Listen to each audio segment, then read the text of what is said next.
कीजिए, यहाँ देखिए,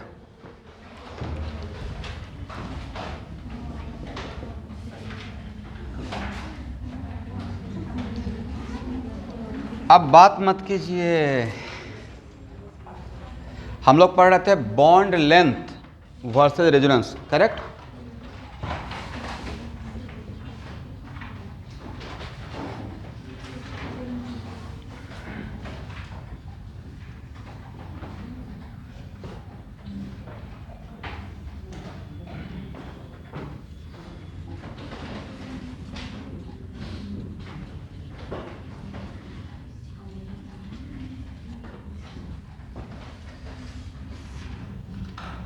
ए बी सी में कार्बन और नाइट्रोजन के बीच का बॉन्ड लेंथ का ऑर्डर बताइए विथ प्रॉपर रीजनिंग लॉजिक के साथ। क्या ऑर्डर होगा?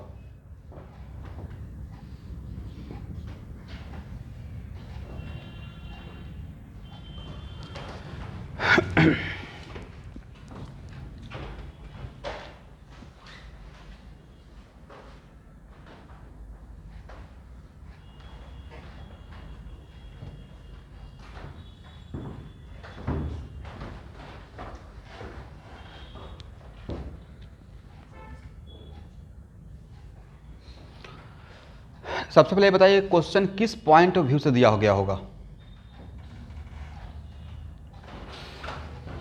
यहां पे लोन पे आकर डबल बॉन्ड बनाएगा, पाई बॉन्ड नहीं था कि ये एस्टेरिक हिंडन से रिलेटेड क्वेश्चन हो गया। सबसे ज़्यादा लोन पेयर कहाँ पे रेजोनेंस फ्रीली करेगा और सबसे कम रेजोनेंस होने का चांस कहाँ रहेगा?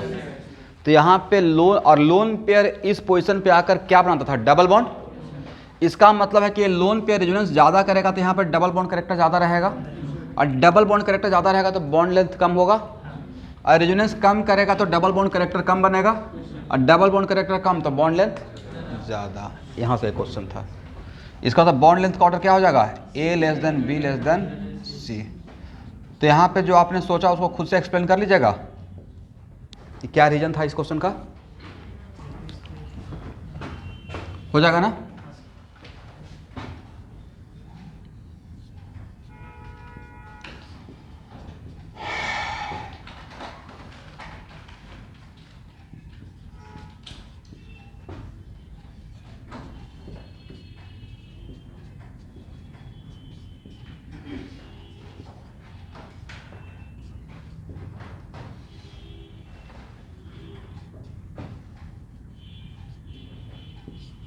C1N, मैं इसका नाम C1 दे दिया। C1N के बीच का बॉन्ड लेंथ का ऑर्डर।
क्या आंसर रहेगा?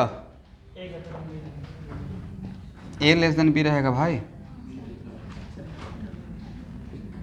ए जितना ज़्यादा रेजोनेंस करेगा तो एक्चुअल में इस ये लोन पेयर इसके साथ भी तो रेजोनेंस करेगा, और इसका पुलिंग पावर ज़्यादा है, इलेक्ट्रॉन विड्रॉइंग पावर। तो यहाँ का लोन पेयर इसके साथ ज़्यादा इन्वॉल्व रहेगा या यहाँ का लोन पेयर इसके साथ ज़्यादा इन्वॉल्व रहेगा? ये देना चाह रहा है, लेना चाह रहा है, देना चाह रहा है, लेना चाह रहा है, बट किसका लेने का टेंडेंसी ज़्यादा? तो लोन पेयर जितना ज़्यादा यहाँ से चला और रेजोनेंस में इन्वॉल्व होगा उतना ही देर तक यहाँ पर डबल बॉन्ड करेक्टर रहेगा।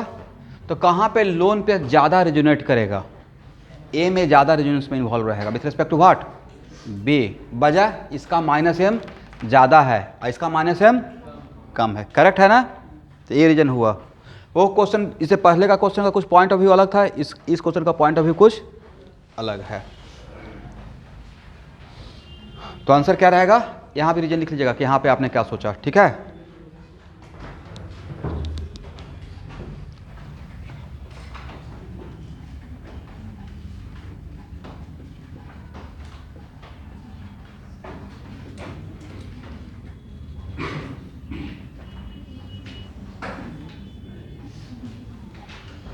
अब हेडिंग बनाइए, resonance energy.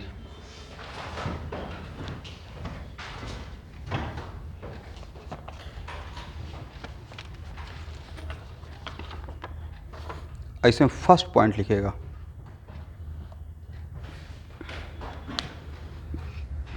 Resonance increases stability of molecule.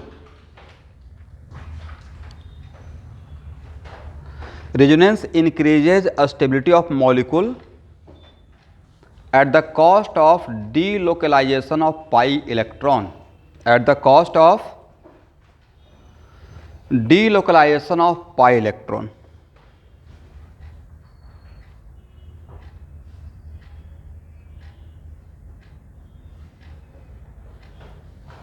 अभी एक मिनट रुकिए स्टूडेंट, एक मोटा मोटा ऐसे मानिए कि एक मैक्सवेल का क्लासिकल थ्योरी ऑफ इलेक्ट्रोडायनेमिक्स है, उसमें क्या बोला गया है, कोई भी चार्ज पार्टिकल अगर accelerated charge particle release what, electromagnetic wave.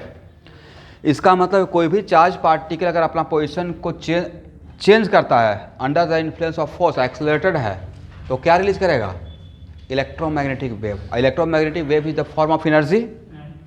तो अगर मॉलिक्यूल के अंदर ही इलेक्ट्रॉन, पाई इलेक्ट्रॉन एक पोजीशन से दूसरे पोजीशन पे अगर डीलोकलाइज होता है किसी भी पर्पस के लिए, तो क्या रिलीज करेगा, सम अमाउंट ऑफ एनर्जी। और वो डीलोकलाइजेशन का वजह अगर रेजोनेंस है तो उसके नाम पे नाम दे देंगे, क्या दे देंगे, रेजोनेंस एनर्जी। सेकंड पॉइंट लिखिए, due to delocalisation, due to delocalisation inter pi electronic repulsion decreases, inter pi electronic repulsion decreases and pi electron, उस पर डैश दे दीजिएगा, and pi electron nucleus attraction increases, and pi electron nucleus attraction increases. देखिए student, nature का ये rule है,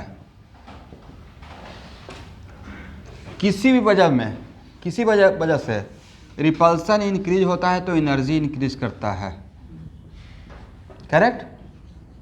तो इसका उल्टा क्या होगा, रिपल्सन डिक्रीज करेगा तो, और अट्रैक्शन का ये रूल है, अट्रैक्शन इंक्रीज करता है, एनर्जी डिक्रीज करता है, करेक्ट। और attraction decreases, attraction decreases, then what about energy increases, correct. तो मेरे जो स्टेटमेंट में क्या बात बोला गया है कि रिपल्सन कम हुआ, ये बात मैंने बोला, और कौन सा बात बोला, ये दोनों बात बोला गया है। और दोनों बात में एनर्जी इंक्रीज होगा या डिक्रीज होगा, डिक्रीज होगा। और energy decreases, stability of the system increases, correct.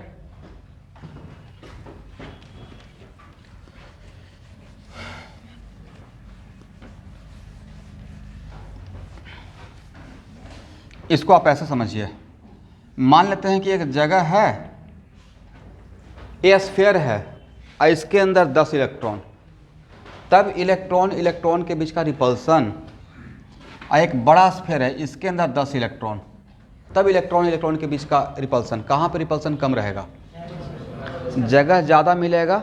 मतलब ये इलेक्ट्रॉन क्लाउड इतना दूर में फैला हुआ है, स्प्रेड है, और ये इलेक्ट्रॉन क्लाउड इतना दूर में फैला हुआ है, करेक्ट। तो कहाँ पे रिपल्सन होने का चांस कम है, तो यहाँ से अगर यहाँ जाते हैं तो रिपल्सन, यहाँ देखिएगा बहुत कॉन्सेप्चुअल है, यहाँ से यहाँ जाते हैं रिपल्सन डिक्रीज है, इसका मतलब energy repulsion decreases, energy decreases, तो स्टेबिलिटी इंक्रीजेज। करेक्ट है ना? चलिए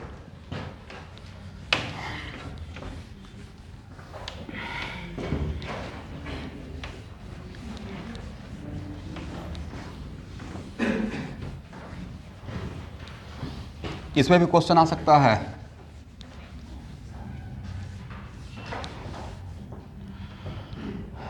यहां देखेंगे,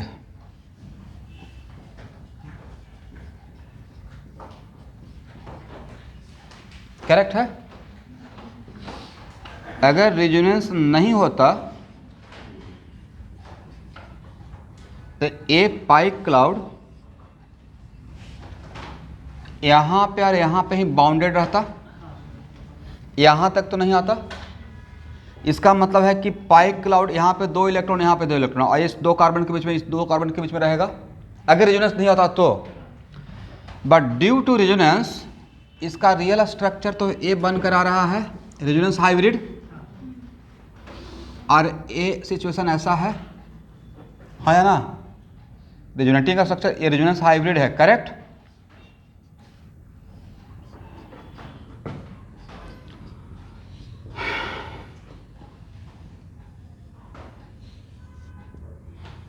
इसका मतलब है कि यहां भी कितना इलेक्ट्रॉन, 4, और यहां भी कितना रहेगा, 4 पाई इलेक्ट्रॉन।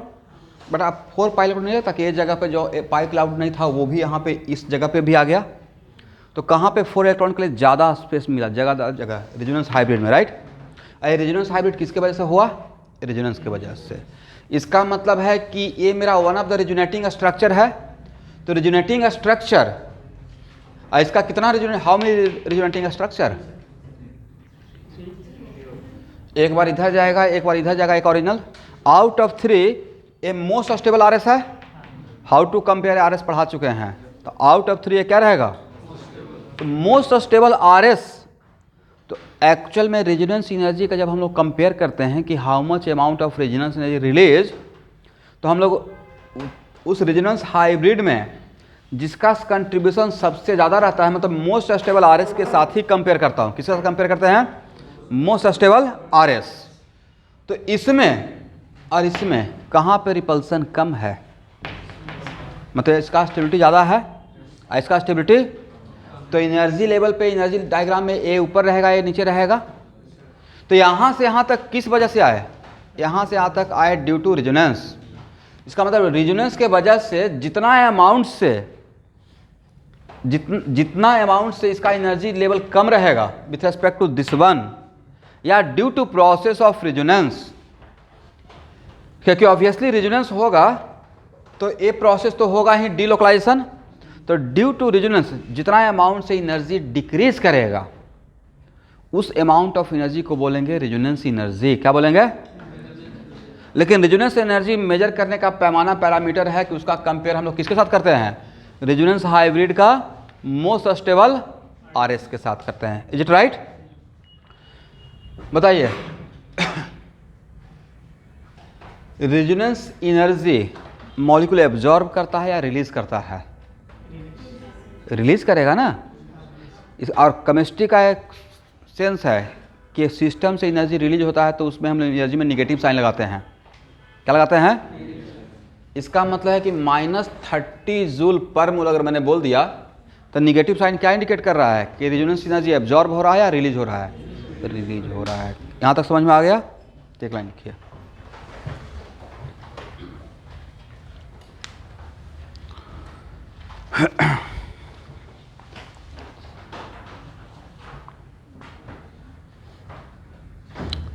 लिखिए नेक्स्ट पॉइंट पे, due to resonance,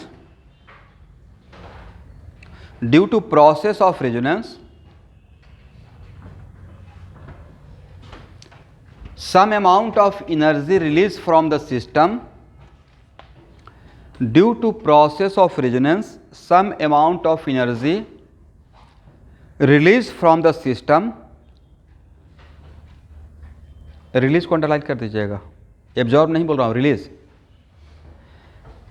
and this energy is called resonance energy, and this energy is called resonance energy.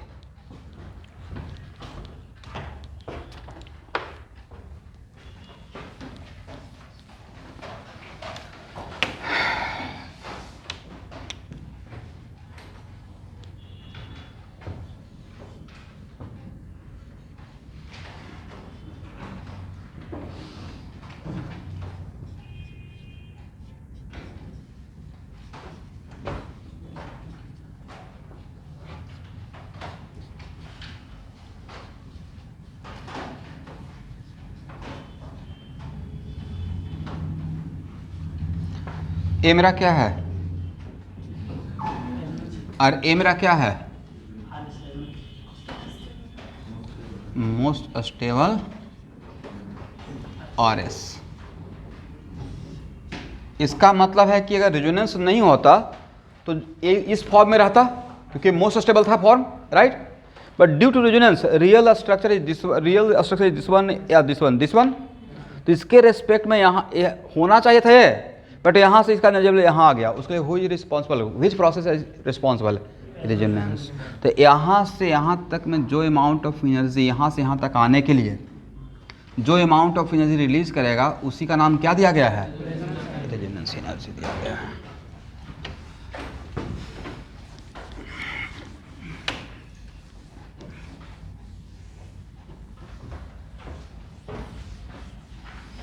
अब देखिए, कुछ एक कन्वेंशन लिया जाता है। एक्चुअली रेजोनेंस हाइब्रिड में सबसे ज़्यादा कंट्रीब्यूशन किसका रहता है? मोस्ट स्टेबल RS का।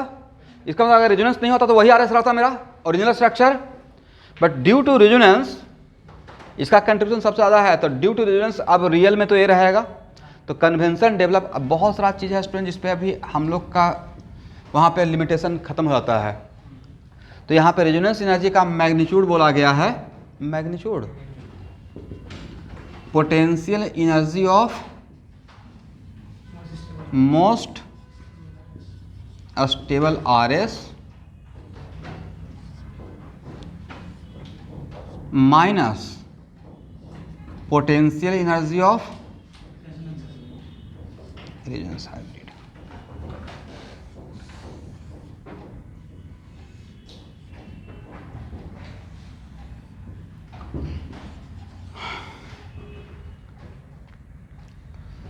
तो अब बताइए, रेजोनेंस एनर्जी और स्टेबिलिटी ऑफ मॉलिक्यूल में क्या रिलेशन? डायरेक्टली ना। रेजोनेंस एनर्जी, जितना ज़्यादा रेजोनेंस एनर्जी रिलीज होगा, जितना ज़्यादा रेजोनेंस होगा या जितना ज़्यादा रेजोनेंस एनर्जी होगा, तो रेजोनेंस एनर्जी ज़्यादा रहता तो ये और भी नीचे आता। और स्टेबिलिटी ऑफ द मॉलिक्यूल का मतलब मैं रियल स्ट्रक्चर का बात कर रहा हूँ, रेजोनेंस हाइब्रिड का बात कर रहा हूँ। तो रेजोनेंस एनर्जी ज़्यादा था, ए गैप ज़्यादा, तो ए गैप ज़्यादा तो ए ऊपर जाएगा या और नीचे आएगा?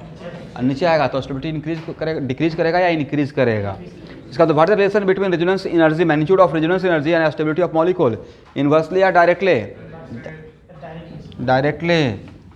Magnitude of resonance energy directly proportional to what?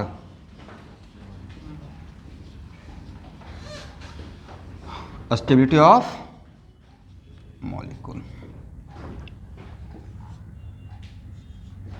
And what is the relation between resonance energy and potential energy of resonance hybrid?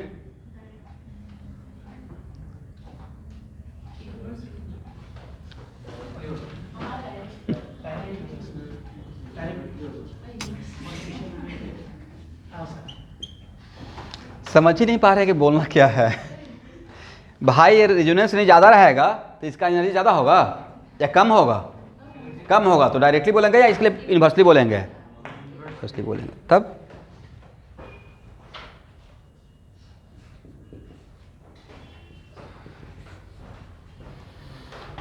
ठीक है ना एवरीवन?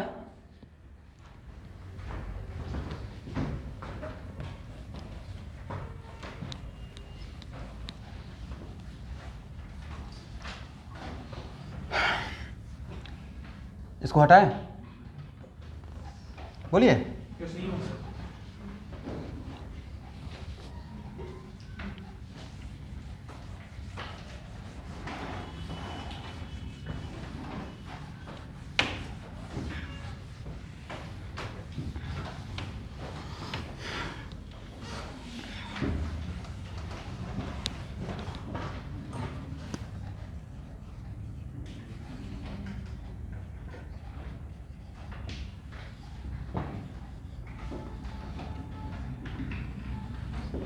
अब लिखिए मैग्नीट्यूड ऑफ रेजोनेंस एनर्जी। बोलिए रेजोनेंस एनर्जी किस प्रोसेस के वजह से रिलीज होता है? क्वेश्चन क्या पूछ रहे हैं भाई, ऐसे आप लोग आंसर दे देते हैं। रेजोनेंस एनर्जी रिलीज होता है due to process of resonance. किस प्रोसेस है?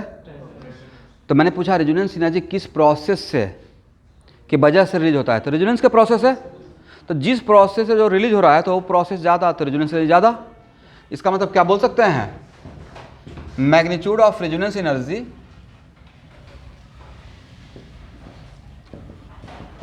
Directly proportional to extent of resonance. मतलब जितना ज़्यादा रेजोनेंस होगा उतना ही ज़्यादा सिस्टम से रेजोनेंस एनर्जी रिलीज करेगा। ठीक है ना?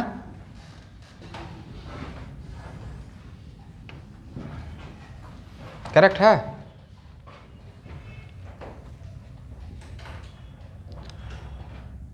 चलिए अब इस पे एक छोटा सा एग्जांपल लेते हैं, बाद में एक फ्लो चार्ट बनाएंगे। ठीक है?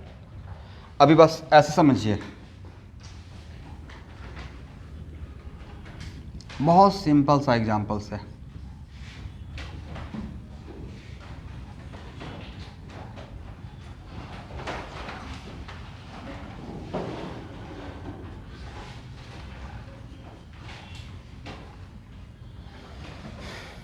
यहाँ देखिए स्टूडेंट,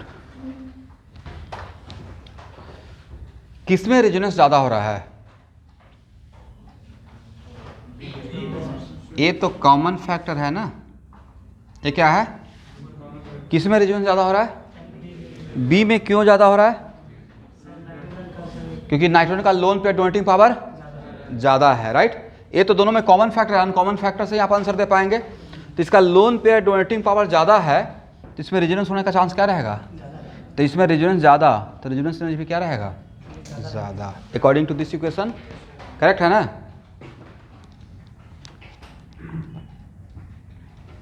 इसका मतलब b greater than a resonance energy.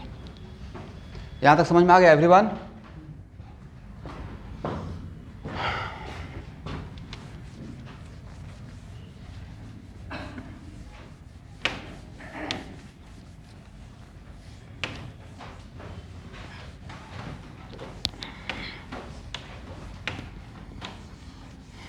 अब यहाँ देखिए,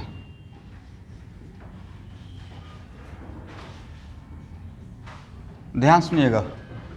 रेजोनेंस के प्रोसेस में हम लोग इस एरो का यूज करते हैं। इस एरो का मतलब ए बी में जा रहा है। अब बी, तो रेजोनेंस में सिर्फ ए से बी जाते हैं, बी से ए आते हैं, दोनों तरफ जाते हैं। यस, इसका मतलब ये हुआ। बहुत सिंपल सा डायग्राम से इसको समझने की कोशिश कीजिएगा। इस डायग्राम को नोट करने का रिक्वायरमेंट नहीं है। मान लेते हैं कि मेरा कोई एक सिस्टम है और ये एनर्जी लेवल का डायग्राम है। ऐसे सोचिए, दो घर ही है और दोनों का रूफ सेम लेवल पे है। करेक्ट? और कोई यहाँ पे है, तो यहाँ से यहाँ तक और यहाँ से यहाँ तक जंप करने का टेंडेंसी इक्वल। करेक्ट? और इसका एनर्जी लेवल और इसका एनर्जी लेवल में कोई डिफरेंस है? तो यहाँ पे एनर्जी का डिफरेंस क्या है? जीरो।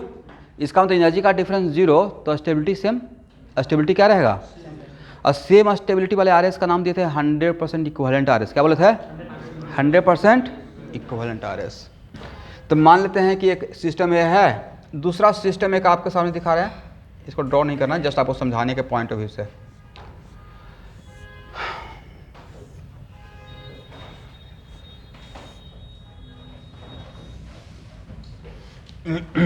यहाँ देखिए, एक सिचुएशन ये है,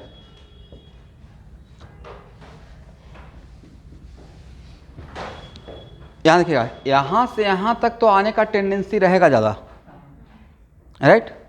जंप भी कर सकते हैं, बट यहाँ से यहाँ बीच में खाई है, ज़्यादा रिस्क है ना। तो क्या दोनों तरफ से जंप करने का टेंडेंसी इक्वल है या अनइक्वल हो गया? मतलब यहाँ से यहाँ आने की टेंडेंसी ज़्यादा, बट यहाँ से यहाँ तो जाने की टेंडेंसी कम है। वजह दोनों के बीच में स्टेबिलिटी का डिफरेंस है, एनर्जी लेवल का डिफरेंस हो गया। तो जितना फ्रीक्वेंट प्रोसेस यहाँ पे होगा उतना फ्रीक्वेंट यहाँ पे होगा, उतना फ्रीक्वेंट यहाँ पे नहीं होगा। तो अगर आपसे कोई पूछेगा कि यहाँ पे ज़्यादा एक दूसरे, यहाँ से यहाँ तक का जो प्रोसेस, यहाँ ए प्रोसेस यहाँ पे ज़्यादा होगा या यहाँ पे ज़्यादा होगा, डबल ए एरो मैं इंडिकेट कर रहा हूँ, कहाँ पे ज़्यादा होगा, यहाँ पे शायद ज़्यादा होना चाहिए, करेक्ट। इसका मतलब मैं यहाँ से सिखाने वाला हूँ कि वैसा सिचुएशन जिसमें रिजोनेटिंग स्ट्रक्चर का स्टेबिलिटी सेम रहता है तो वहाँ पे रेजोनेंस होने का चांस मैक्सिमम रहता है। क्या आता है? मैक्सिमम होता है, करेक्ट है ना। और जहाँ पे स्टेबिलिटी का डिफरेंस हो गया, इसका तो मान लेते हैं कि ए आर एस मेरा फर्स्ट है, ए आर एस सेकेंड है, ए आर एस फर्स्ट है, ए आर एस, दोनों में क्या डिफरेंस है? यहाँ पे स्टेबिलिटी का डिफरेंस है बट यहाँ पे स्टेबिलिटी का डिफरेंस नहीं है। तो दोनों में कहाँ पे रेजोनेंस का प्रोसेस ज़्यादा? यहाँ पे रेजोनेंस का प्रोसेस ज़्यादा और यहाँ पे रेजोनेंस का process. Then what the relation between resonance energy and stability difference of R S?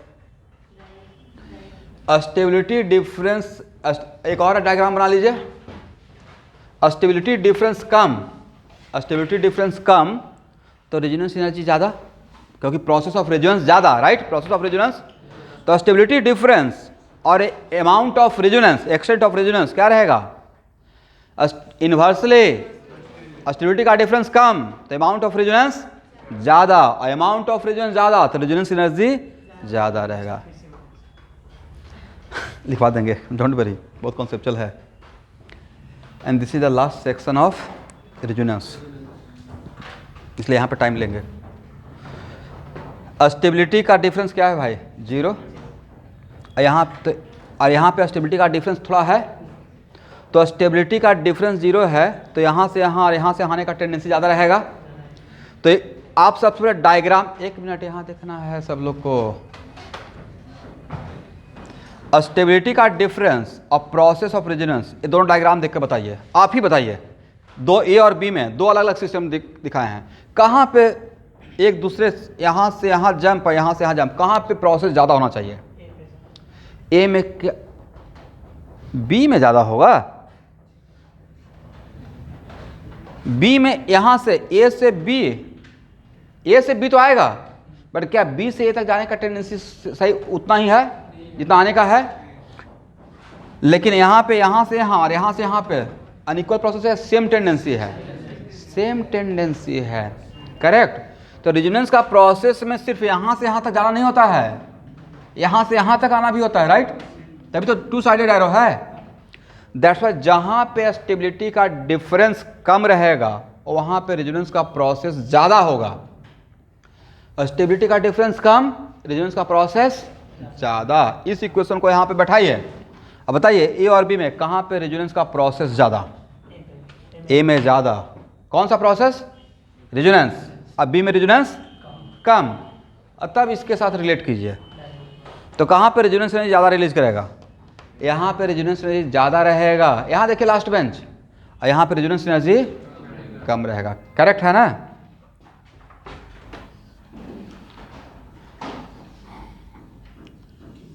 और सिचुएशन ऐसा बना दिए,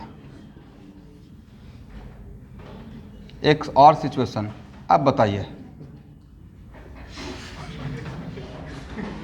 दोनों के बीच में स्टेबिलिटी का डिफरेंस बहुत ज़्यादा है, तो यहाँ पे इस सी और बी और सी में कहाँ पे रेजोनेंस ज़्यादा होना चाहिए?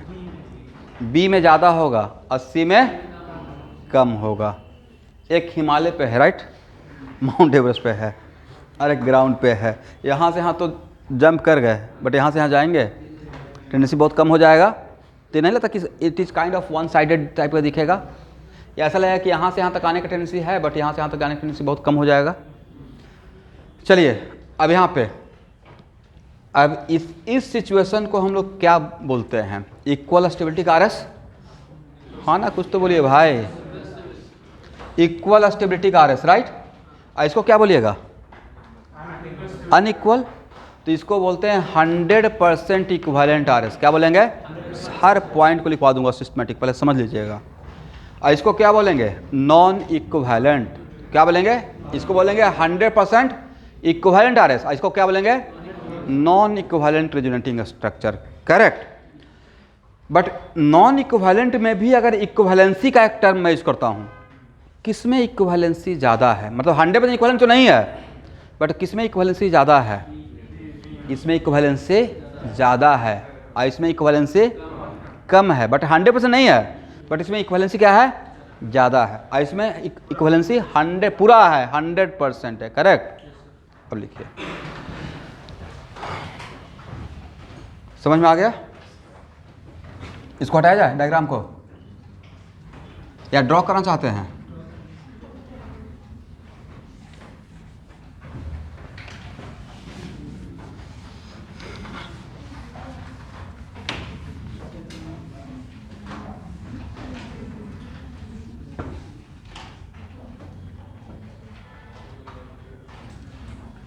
हो गया? बात मत कीजिएगा, सिर्फ बाकी सारा काम कीजिए। और क्लास में बाकी सारा काम एक ही काम है, बोर्ड पे ध्यान से देखते रहना। मुझे पता है कि आप लोग पढ़ाई का ही डिस्कशन करना स्टार्ट करते हैं, बट उसमें यहाँ पे देखिए, कहीं पे डाउट होता है पूछिए। हो गया?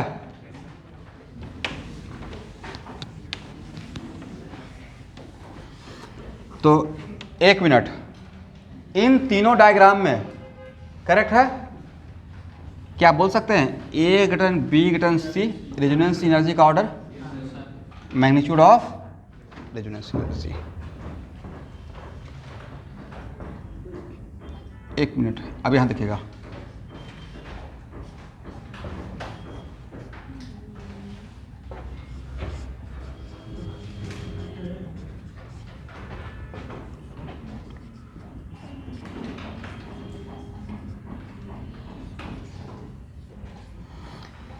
देखिए तो मेरा ए इक्वेशन बनाया हुआ सही है। रेजोनेंस एनर्जी का magnitude inversely proportional to stability difference between RS. Stability का डिफरेंस कम तो रेजोनेंस का अमाउंट ज़्यादा, और रेजोनेंस का अमाउंट ज़्यादा तो रेजोनेंस एनर्जी ज़्यादा। करेक्ट है ना? क्या प्रॉब्लम है? हाँ ना बोलिए।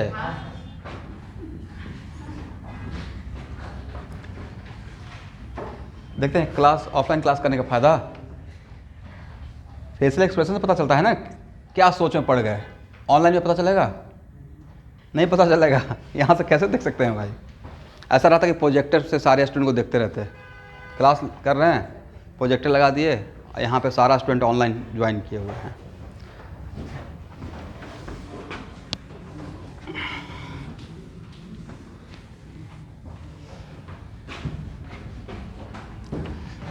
पता नहीं क्या होगा। जब भी 2 साल से जनवरी फरवरी आ रहा है, लॉकडाउन का डर होने लगता है। और वैसे टाइम पे होता है जिस टाइम पे हम लोग का सीजन होता है, पीक टाइम एडमिशन का। This is the peak time.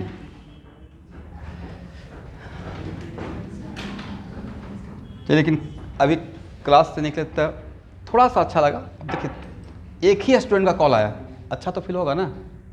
जब अभी निकले थे तो एक पेरेंट्स का कॉल आया था, उनका बच्चा 11th पढ़ रहा है, 12th में एडमिशन के लिए, और वो बिल्कुल प्योर फीडबैक का उसमें मेंशन करके लिखे हैं कि ये स्टूडेंट जिस बैच में है उसी बैच में ये लेगा, फ्रेंड होगा।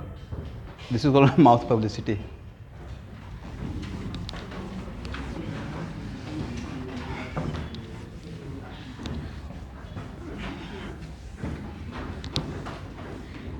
चलिए स्टूडेंट, अब यहाँ देखिए, 1 मिनट।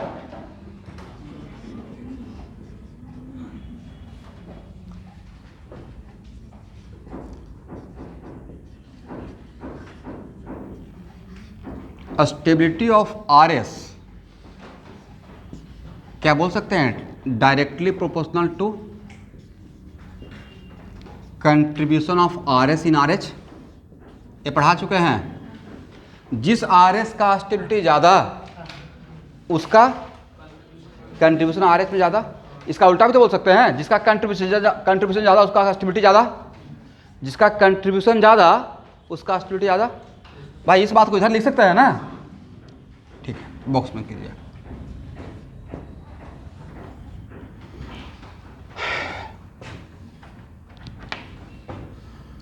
अब यहाँ देखिएगा, मैं डिफरेंट सिस्टम यहाँ पे ले रहा हूँ, करेक्ट। एक सिस्टम ए है, एक सिस्टम ए है, एक सिस्टम ए है और एक सिस्टम ए है।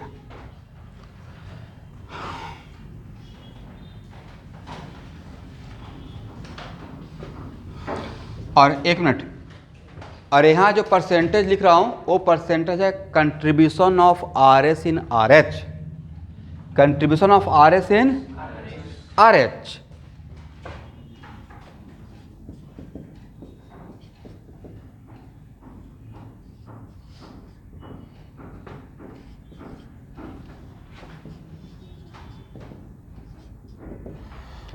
आपके सामने 4 डायग्राम बना गया है। फर्स्ट सिस्टम में आर एस फर्स्ट का कंट्रीब्यूशन कितना है 80%, और आर एस सेकेंड का कंट्रीब्यूशन किस में, आर एच में, राइट।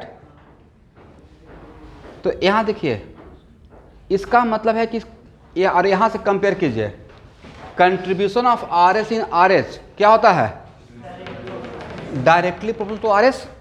तो कंट्रीब्यूशन को कुछ देर के लिए स्टेबिलिटी मान लीजिए, स्टेबिलिटी का न्यूमेरिकल वैल्यू क्या मान लीजिए, डायरेक्टली मान सकते हैं ना, समटाइम्स हम लोग वॉल्यूम को भी तो मोल मान लेते हैं, वैसे ही परसेंटेज ऑफ कंट्रीब्यूशन को क्या हम लोग स्टेबिलिटी का न्यूमेरिकल वैल्यू मान सकते हैं इस इक्वेशन से।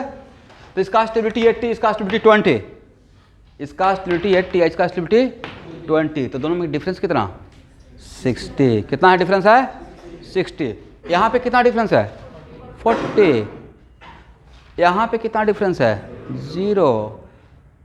तो इस ए और बी में कहाँ पे डिफरेंस ज़्यादा है, ए में डिफरेंस ज़्यादा है, अब बी में डिफरेंस, तो कहाँ ए और बी में किस में रेजोनेंस ज़्यादा होगा, यस बी में रेजोनेंस ज़्यादा, ए में रेजोनेंस, और इसमें स्टेबिलिटी का डिफरेंस 0, तो रेजोनेंस एनर्जी मैक्सिमम क्या होगा, मैक्सिमम होगा, करेक्ट ना। मैं लिखवा सारे पॉइंट को लिखवाएंगे, don't worry, resonance energy maximum होगा। डी में रेजोनेंस होगा ही नहीं भाई, सबसे कम क्या होता है, जो है वो यही है, जो है वो यही है। तो इसमें रेजोनेंस हो रहा है क्या, ये 100%, ये इसमें यहाँ से यहाँ गया है क्या, डी में नहीं गया है, तो नो रेजोनेंस। यहाँ पे सबसे कम नहीं, नो रेजोनेंस, ठीक है। तो रेजोनेंस एनर्जी का इसका मतलब है percentage contribution, difference of percentage contribution को क्या हम लोग मान सकते हैं difference in stability, difference in percentage contribution किसका रिप्रेजेंटेटिव रहेगा, डिफरेंस ऑफ स्टेबिलिटी का, correct.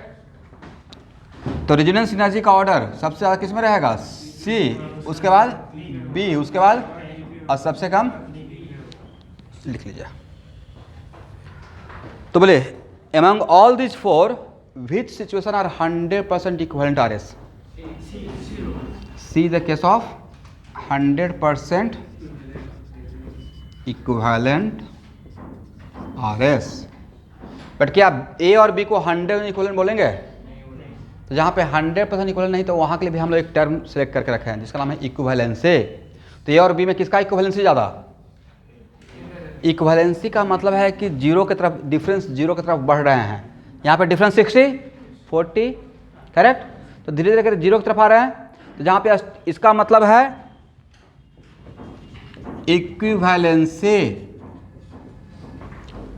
Inversely proportional to stability difference, ठीक है एवरीवन,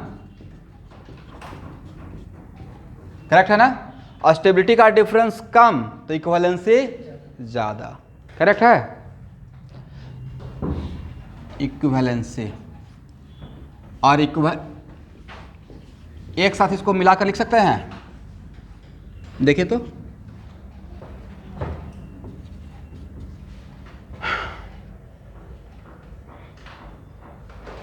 यस, जिसमें स्टेबिलिटी का डिफरेंस कम रहेगा उसको ज़्यादा इक्विवेलेंट बोलेंगे। क्या बोलेंगे, इसमें मैक्सिमम 100% इक्विवेलेंट कौन है, क्योंकि इसमें स्टेबिलिटी का डिफरेंस क्या है 0, तो स्टेबिलिटी का डिफरेंस कम, इक्वलेंसी ज़्यादा।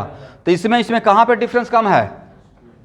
इसमें डिफरेंस कम है, 40 है, इसमें डिफरेंस 60 का है।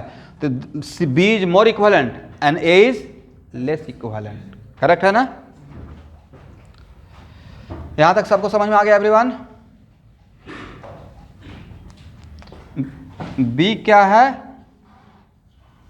मोर इक्विवेलेंट, नॉट 100%, बट जहां पे 100% नहीं रहता वहां पे बोलते हैं मोर इक्विवेलेंट और लेस इक्विवेलेंट। करेक्ट? इस पे बहुत काम करने का रिक्वायरमेंट नहीं, बस लिख लीजिए।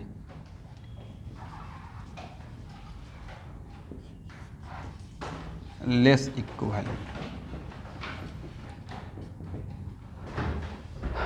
हो गया ना एवरीवन?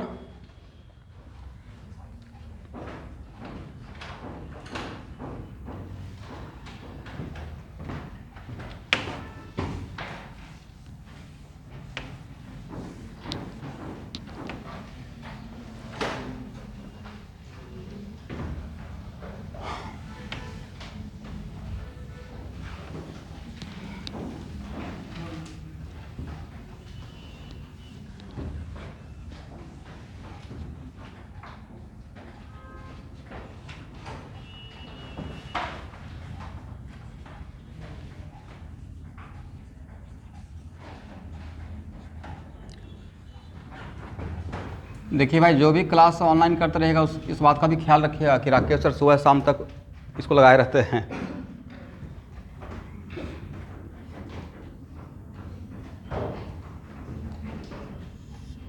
यहां देखिए, ध्यान से देखिएगा। एक मैं मैग्नीट्यूड ऑफ रेजोनेंस एनर्जी का फ्लो चार्ट बना रहा हूं। एक्चुअल में इसके बाद जस्ट पढ़ाने वाले हैं, इसके बाद जस्ट पढ़ाऊंगा एरोमेटिक सिस्टम। करेक्ट? और उसका फर्स्ट लाइन ही होता है resonance is the mother of aromaticity. पहला लाइन ही क्या है? टैग लाइन है, रेजोनेंस इज द फादर, नहीं भाई, mother. Resonance is the mother of aromaticity. Correct?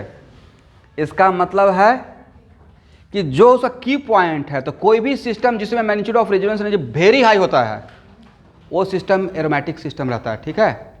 तो एक्चुअल में ऑर्गेनिक केमिस्ट्री को अगर एरोमेटिसिटी के पॉइंट ऑफ व्यू से अगर डिवाइड किया जाए पूरे ऑर्गेनिक केमिस्ट्री को 3 सेक्शन, एरोमेटिक, नॉन एरोमेटिक और एंटी एरोमेटिक। अगर ऑर्गेनिक केमिस्ट्री को एरोमेटिसिटी के बहुत सारा पॉइंट ऑफ व्यू है ना ऑर्गेनिक केमिस्ट्री को डिवाइड करने का। एक हो गया हाइड्रोकार्बन, दूसरा हाइड्रोकार्बन नहीं है, एक सेक्शन ये भी हो सकता है। तो एरोमेटिसिटी से के पॉइंट ऑफ व्यू से 3 कैटेगरी कौन कौन सा है? Aromatic, non aromatic and anti aromatic. तो उस चैप्टर में आपको समझ में आ जाएगा, बट अभी मेरे ऊपर ट्रस्ट कीजिए। तो एरोमेटिक सिस्टम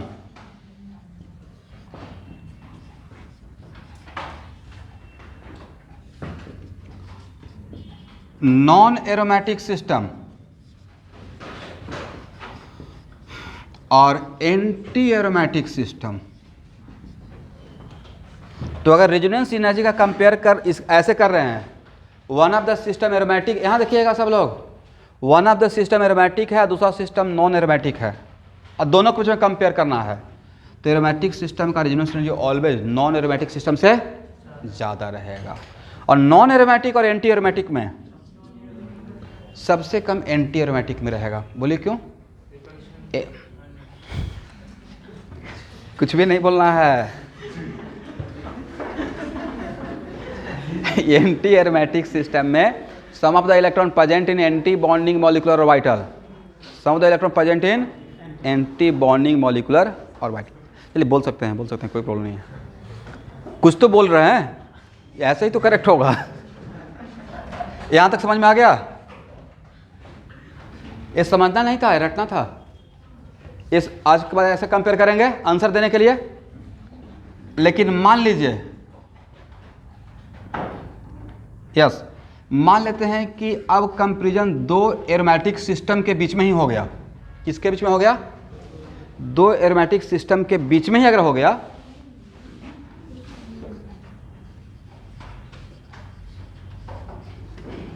यहां देखिए when comparison with in two aromatic system, तब वहां पे एक मैं टर्म यूज करूंगा, more aromatic and less aromatic. Aromaticity में भी ये होता है कि कौन ज़्यादा एरोमेटिक है। और जितना भी बात बोल रहे हैं सब पे पूछा गया है क्वेश्चन, आइए आपका नीट का ही बात कर रहा हूँ, ऐसे क्वेश्चन आ जाएगा भाई। This one and this one, ये है बेंजीन, ये है पिरिडीन, और अभी के लिए फॉर मोमेंट दोनों एरोमेटिक सिस्टम होता है। दोनों क्या है, ये पूछा जाएगा इसमें किसका एरोमेटिसिटी ज़्यादा। अभी नहीं पढ़ाए हैं, अभी पढ़ाए नहीं हैं, बट आएगा, ठीक है। तो दो एरोमेटिक सिस्टम के बीच में भी अगर कंपेयर करना है तो क्या करेंगे, मोर एरोमेटिक एंड लेस एरोमेटिक के बीच में डिवाइड करेंगे, करेक्ट। और मोर एरोमेटिक सिस्टम है तो अभी मेरा टैग लाइन था ना, resonance is the mother of aromaticity. तो दोनों सिस्टम एरोमेटिक है तो जिसका एरोमेटिसिटी ज़्यादा रहेगा, इसका मतलब उसमें रेजोनेंस ज़्यादा हो रहा है, तो ऐसे कंपेयर करना है, करेक्ट। अब यहाँ देखिए, ये तो ये सेक्शन हो गया ना, इन दोनों के बीच में कंपेयर करेंगे ज़्यादा रहेगा, बट इसके बीच में ही अगर हो गया two system both are aromatic, तब क्या देखेंगे, more aromatic and less aromatic. अब नॉन एरोमेटिक, करेक्ट, तो नॉन एरोमेटिक के बीच में अगर कंपेयर करेंगे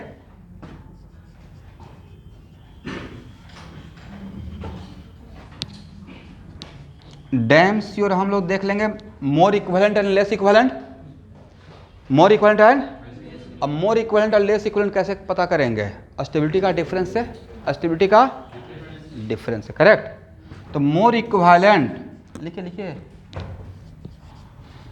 एंड लेस इक्विवेलेंट, इसमें कंपेयर करना हो तो ऑब्वियसली इसमें रेजोनेंस क्या रहेगा, ज़्यादा, और इसमें रेजोनेंस कम। लेकिन समटाइम्स ऐसा रहेगा, it is very important to note that, sometimes ऐसा होगा कि आप, एक मिनट यहाँ देखिए, समटाइम्स ऐसा रहेगा कि आप चाहकर भी मोर इक्विवेलेंट और लेस इक्विवेलेंट नहीं कैटेगराइज कर पा रहे हैं। दो सिस्टम है और दोनों सिस्टम अपने आप में 100% इक्विवेलेंट है, अपने आप में क्या है, तो उस केस में व्हेन इक्विवेलेंसी आर सेम, ऐसा हो सकता है नहीं हो सकता है, बिल्कुल हो सकता है भाई। यहां देखिए स्टूडेंट,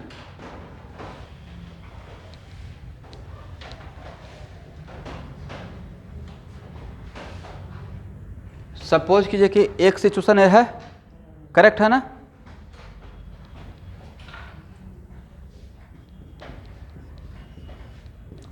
और एक सिचुएशन है, इसका कितना आरएस, 2, और दोनों आरएस का स्टेबिलिटी दिमाग में देखिए तो सेम, मतलब ये 100% इक्विवेलेंट सिस्टम, इसका कितना आरएस,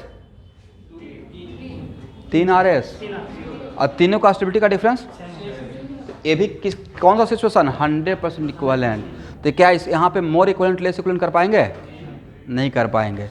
तब उस केस में जहाँ पे इक्विवेलेंसी सेम रहेगा, जहाँ पे इक्विवेलेंसी क्या रहेगा, तब देखेंगे मोर number of RS and less number of RS, क्या देखेंगे, तो इसमें नंबर ऑफ आरएस कम बनेगा और इसमें नंबर ऑफ आरएस ज़्यादा बनेगा, ऐसा भी हो सकता है, ठीक है।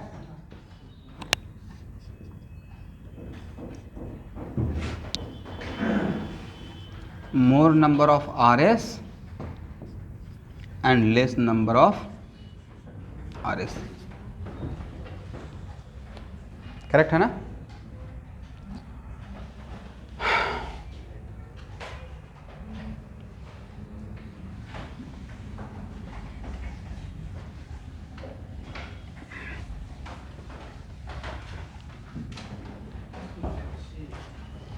हो गया, बस इतना से भी मेरा काम चल जाएगा, उसके साथ कुछ कुछ पॉइंट आते रहेगा, बट मोटा मोटी इतना याद रखिए।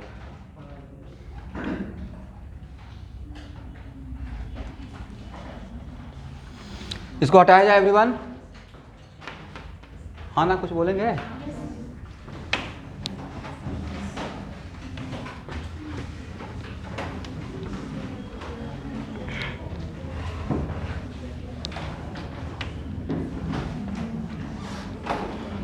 ऐसे ही कल मैं आर के सर क्लास देखते रहता हूँ, देख रहा था, वो कभी कभी बोलते रहते, लास्ट में उनको ऐसे करना पड़ता है सब हो।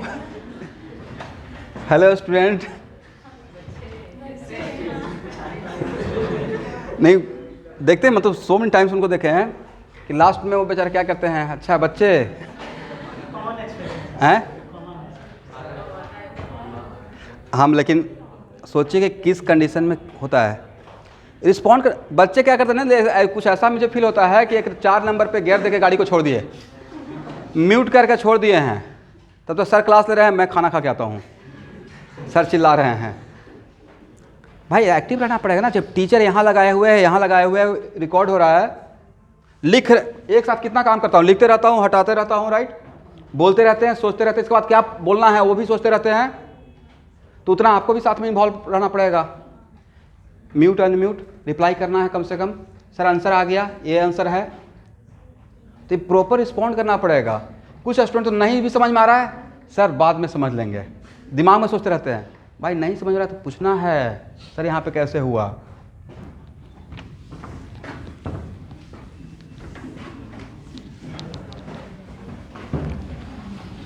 देखिए इतना तो मैं बोलता हूँ लेकिन बात वही होगा फिर से।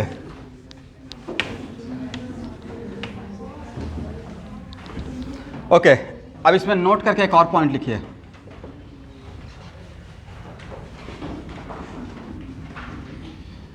Resonance energy also directly proportional to conjugation.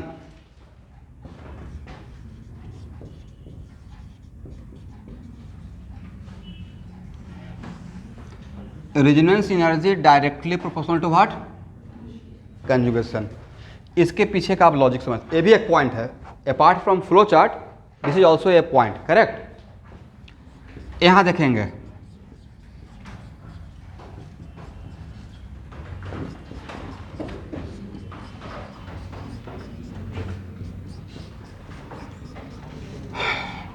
ध्यान से देखिएगा स्टूडेंट,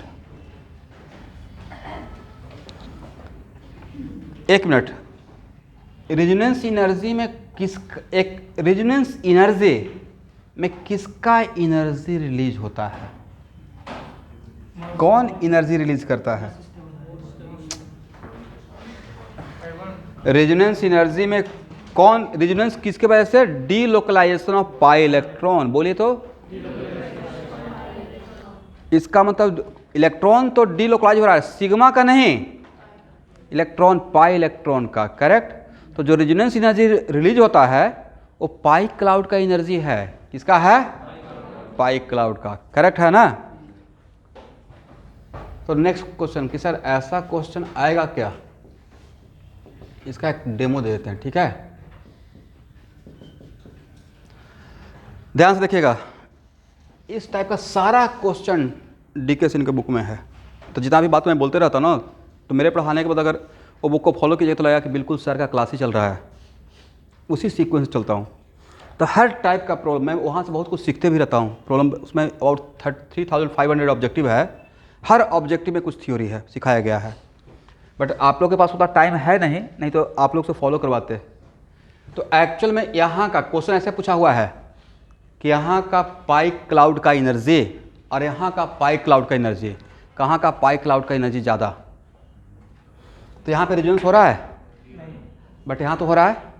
और रेजोनेंस में किसका एनर्जी लॉस हो रहा है? सिग्मा इलेक्ट्रॉन का या पाई इलेक्ट्रॉन का?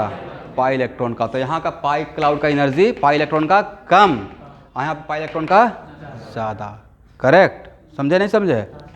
इसका तो इसको एक ऑब्जेक्टिव बना लेते हैं। तो मैं आपकी जगह पर रहता तो इस पॉइंट को लिख लेता, रेजोनेंस में किसका एनर्जी रिलीज होता है, सिग्मा इलेक्ट्रॉन का या पाई इलेक्ट्रॉन का? लिख लीजिए। सबसे पहले इस क्वेश्चन का आंसर दीजिए, रेजोनेंस में किसका एनर्जी रिलीज होता है? पाई इलेक्ट्रॉन का। किसका? तो किसी सिस्टम का एनर्जी जा रहा है तो उसका एनर्जी लेवल ज़्यादा रहेगा या कम हो जाएगा? यहाँ पे रेजोनेंस हो रहा है, तो क्या यहाँ के पाई क्लाउड का एनर्जी कम होगा? बट यहाँ पे रेजोनेंस हो रहा है या नहीं हो रहा है? तो यहाँ पे रेजोनेंस हो रहा था, किसका एनर्जी कम हो रहा है? सर इस मॉलिक्यूल का, बट इस मॉलिक्यूल में भी किसका? पाई क्लाउड का। किसका? पाई इलेक्ट्रॉन का, करेक्ट। इसका मतलब है कि पाई इलेक्ट्रॉन का एनर्जी का ऑर्डर अगर बोला जाए तो किसका एनर्जी ज़्यादा रहेगा? बी ग्रेटर देन ए। एकदम चीज़ों को तोड़ कर, राइट। हालांकि इस लेवल तक नीट नहीं जाएगा भाई, बट फिर भी जानना खराब बात नहीं है, थोड़ा जान जाइए। ठीक है ना। अब यहाँ देखिए, बिल्कुल जेईई मेन में आएगा, और जेईई मेन में आने के वजह से ही ये सब बात बोलते रहता हूँ। ठीक है, आइए मत पूछिएगा सर एडवांस में आएगा क्या, उसका कोई सिलेबस नहीं है, बिल्कुल आएगा। रेजोनेंस का सिलेबस है, चैप्टर का नाम क्या है, रेजोनेंस। यहाँ देखिए, तो एक्चुअल में रेजोनेंस एनर्जी रिलीज होता है पाई इलेक्ट्रॉन का, किसका, तो पाई इलेक्ट्रॉन ज़्यादा, अगर रेजोनेंस में पाई इलेक्ट्रॉन ज़्यादा इन्वॉल्व है तो ऑब्वियसली एनर्जी ज़्यादा रिलीज करेगा। यहाँ पे एट ए टाइम कितना पाई इलेक्ट्रॉन, इलेक्ट्रॉन 4, यहाँ पे यहाँ से यहाँ तक कितना पाई इलेक्ट्रॉन, 6, तो यहाँ पे 6 पाई इलेक्ट्रॉन रेजोनेंस में है, तो ऑब्वियसली यहाँ पे रेजोनेंस एनर्जी क्या होना चाहिए था, ज़्यादा होना चाहिए था। उसी को शॉर्टकट में क्या बोला गया, कंजुगेशन। क्या बोला गया है, कंजुगेशन। यहाँ पे how many conjugation, 2 pi bonds are conjugated, यहाँ पे how many pi bonds are conjugated to each other, 3, तो कहाँ पे कंजुगेशन ज़्यादा है, यहाँ पे कंजुगेशन ज़्यादा है, यहाँ पे कंजुगेशन कम है। उसके पीछे का रीजन क्या था, जहाँ पे कंजुगेशन ज़्यादा रहेगा वहाँ पे इलेक्ट्रॉन रेजोनेंस में ज़्यादा इन्वॉल्व होगा, क्योंकि एनर्जी तो उसी इलेक्ट्रॉन को रिलीज करना है, करेक्ट है ना। तो इसका एक्सप्लेनेशन ऐसे था। ठीक है, तो चलिए इस कॉन्सेप्ट से अगर ए और बी में अगर कंपेयर किया जाए तो कहाँ पे रेजोनेंस ज़्यादा रहेगा,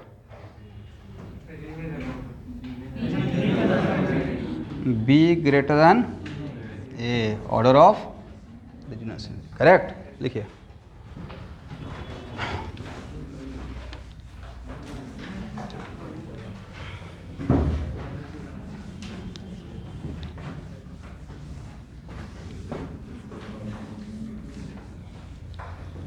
हो गया ना एवरीवन।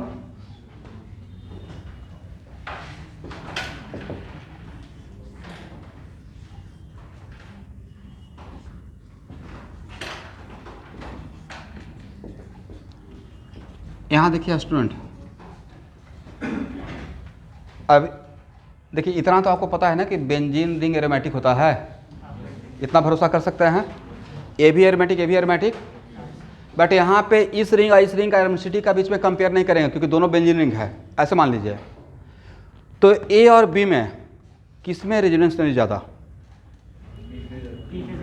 क्या यहाँ पे इस कॉन्सेप्ट से, both are aromatic system, both are aromatic system, क्या एक कॉन्सेप्ट को यहाँ पे अप्लाई कर सकते हैं, resonance energy directly proportional to conjugation. यहाँ पे सिर्फ रेजोनेंस में क्या इन्वॉल्व है, 3 पाई इलेक्ट्रॉन, मतलब सॉरी 3 पाई बॉन्ड, इसका मतलब 6 पाई इलेक्ट्रॉन। यहाँ पे क्या इन्वॉल्व है, यहाँ पे ए भी इन्वॉल्व है, साथ में लोन पेयर। तो कहाँ पे इलेक्ट्रॉन्स ज़्यादा इन्वॉल्व है रेजोनेंस में, तो नहीं, तो इसमें कंजुगेशन ज़्यादा है, इसमें कंजुगेशन ज़्यादा, इसमें conjugation, and E both are aromatic system, right. तब क्या रहेगा, b greater than a resonance energy, ठीक है ना।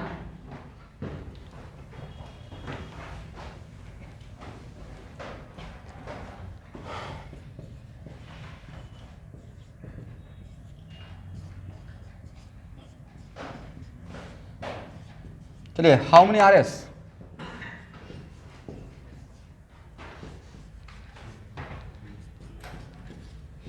क्या देखिए तो आर एस सही ड्रॉ किया हुआ है, करेक्ट। ये है आर एस फर्स्ट और यह आर एस, दोनों में कौन ज़्यादा स्टेबल,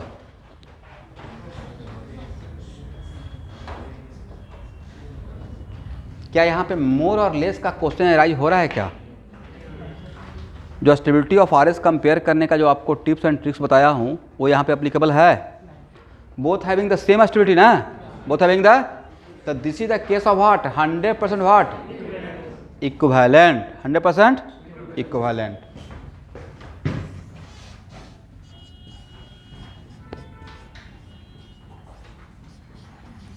इसमें कितना आर एस, ड्रॉ कर लीजिए एक बार, जितना बार ड्रॉ कीजिएगा उतना ही फास्ट हो जाएगा। तो बोलिए इसका जो 3 आर एस है उन 3 के बीच में स्टेबिलिटी का डिफरेंस है क्या, तो यहाँ भी जो आर एस बनेगा, जो भी आर एस बनेगा, यस 100% इक्विवेलेंट रहेगा, करेक्ट है ना।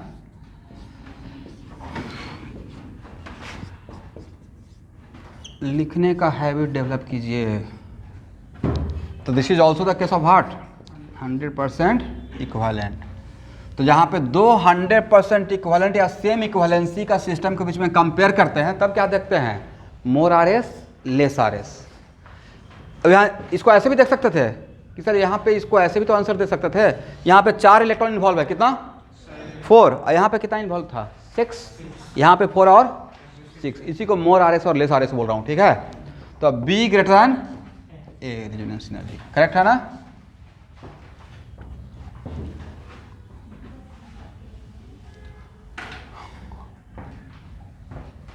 हो गया।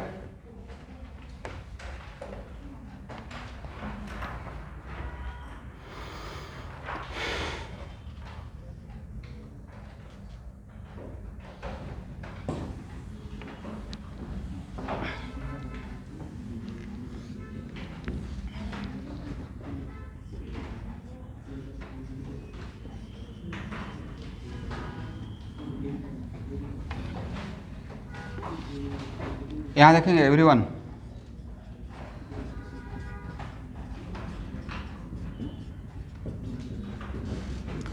बात मत कीजिए।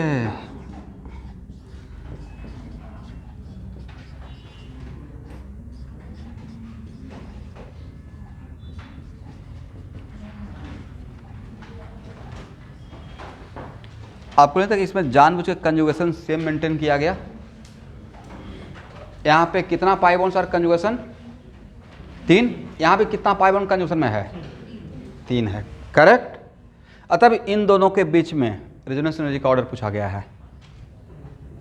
यहाँ पे कितना पाई इलेक्ट्रॉन इन्वॉल्व है 6, यहाँ पे कितना इन्वॉल्व है 6, तब रेजोनेंस एनर्जी का ऑर्डर क्या रहेगा, क्या रहेगा और क्यों रहेगा। Apply your common sense.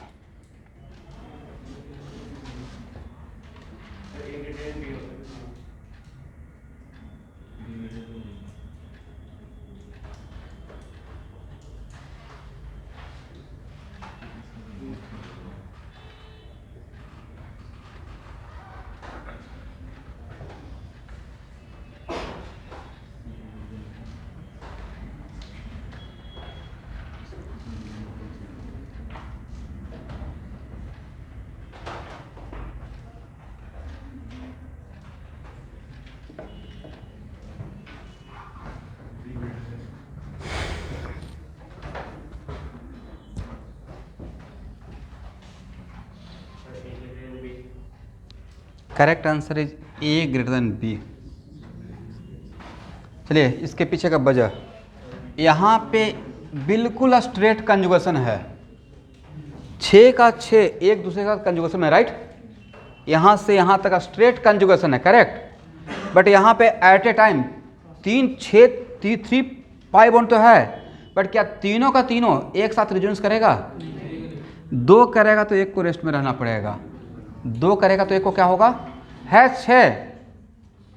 तो जहाँ पे नंबर ऑफ कंजुगेशन सेम रहेगा तो उस केस में एक और चीज़ देखने को मिल सकता है, straight conjugation and cross conjugation. क्या है, और क्रॉस कंजुगेशन इंक्रीजेज या डिक्रीजेज रेजोनेंस एनर्जी, डिक्रीजेज।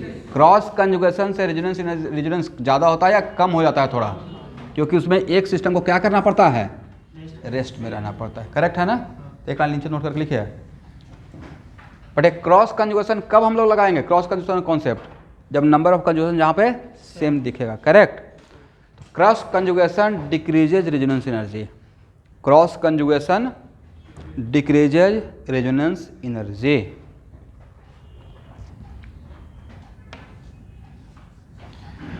तो इस क्वेश्चन लिख लेना आप लोग नोट करके। इस क्वेश्चन को बिल्कुल और भी बढ़िया लेवल का देने के लिए मैं 3 सिस्टम लिया, ए बी एंड सी।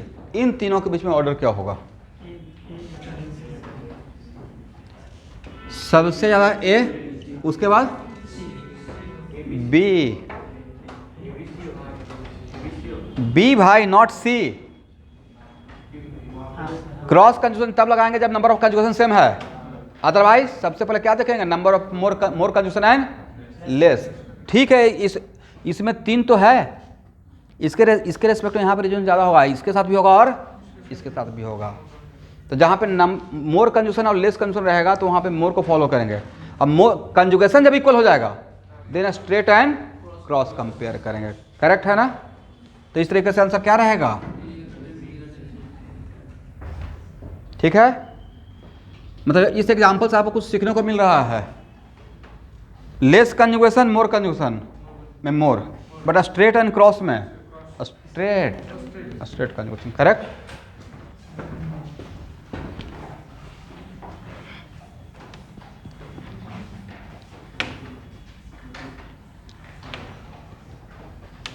तो मुझे लगता है कि आज का क्लास बहुत कॉन्सेप्चुअल ऑलरेडी हो चुका है। घर पे जाके एक बार देखिएगा आज के क्लास को, यहाँ से ही कल स्टार्ट करूँगा। ठीक है? आज के क्लास को दोबारा देखने का रिक्वायरमेंट है?